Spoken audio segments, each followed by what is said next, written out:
Gisarul amal wa dzikrul maut, mengingat kematian dan juga memperpendek cita-cita dan rencana kita.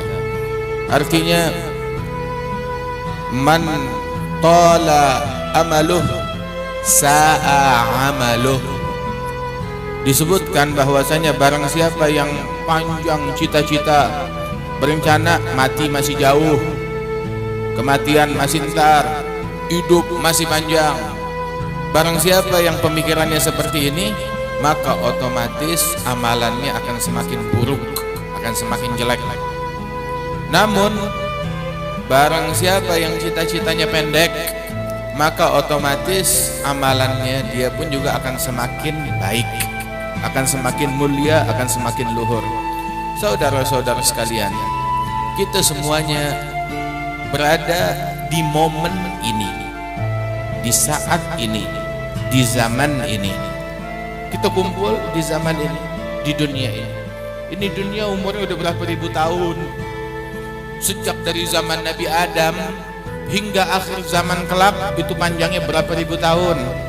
Dan kita di zaman tersebut, kita nggak hadir dari awal, dan kita tidak akan hidup sampai akhir. Dan juga kita tidak mengambil mayoritas dari masa tersebut. Kita ada di sebuah masa. Sebelum momen ini kita nggak ada, kita belum lahir ke alam dunia. Dan setelah momen ini kita akan kembali menuju ketiadaan, akan mati, akan hilang. Terus apa yang bikin kita belagu? Apa yang bikin kita sombong? Apa yang membuat kita seperti difirmankan oleh Allah Ta'ala, ya ayyuhal insan ma gharraka bi rabbikal karim. Wahai insan, apa yang menipumu dari Tuhanmu yang maha dermawan, yang maha mulia, jalla jalaluhu ta'ala ta'zamatu. Apa yang menipu kita? Harta yang kita punya, tahta yang kita diiming-imingkan terhadapnya. Apa? Kepuasan nafsu. Apa yang diiming-imingkan?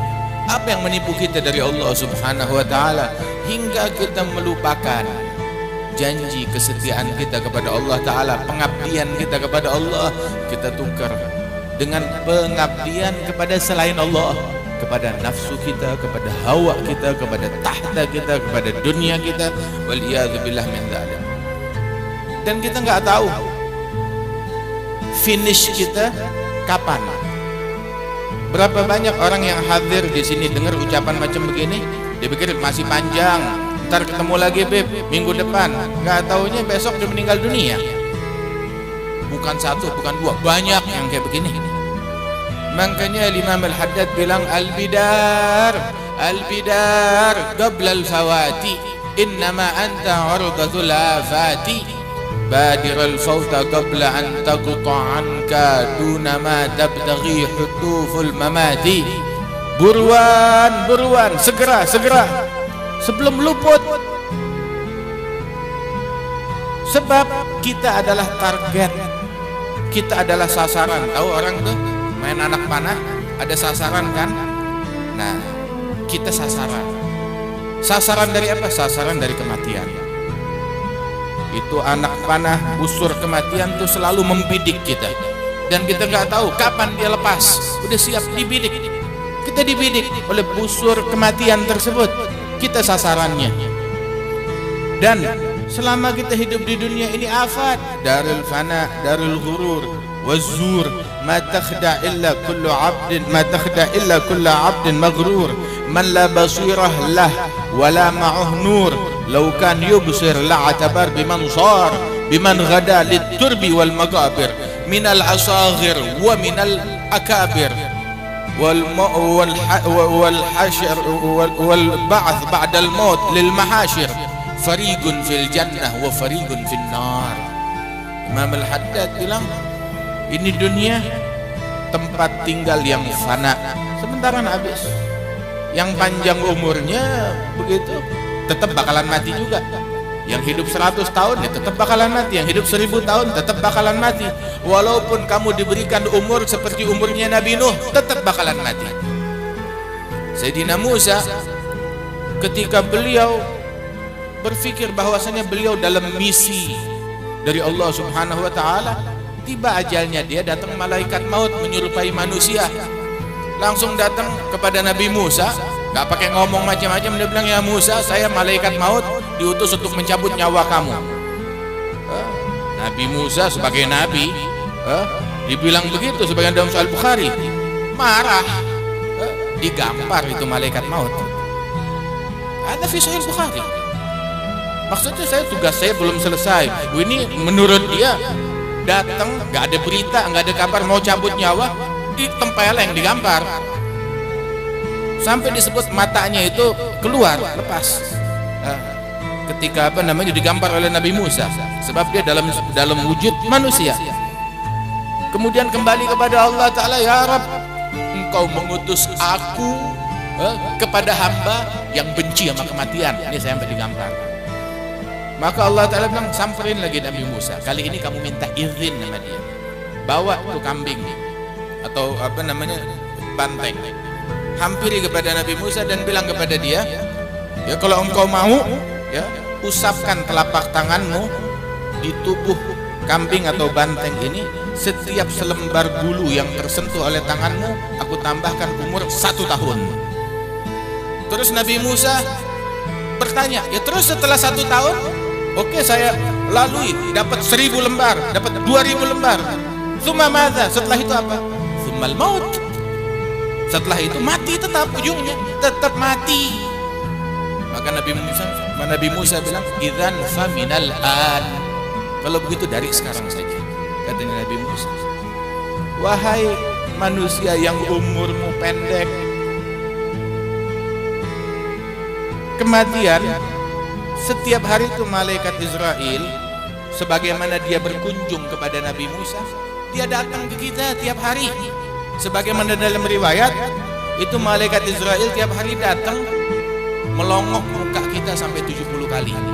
Apa yang dia lakukan? Dia lihat, ini bukan nih orangnya nih. Ini bukan orangnya. Gak tahu berapa menit kemudian datang lagi, dibandingin lagi, ini bukan nih orangnya. Terus 70 kali. Nah kita dari pagi udah berapa puluh kali? 70 kali.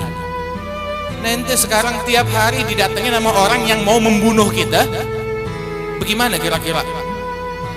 Kita bakalan takut. Kita bakal berpikir 1000 kali mau nyolong. Kita bakal berpikir 1000 kali mau gosipin orang.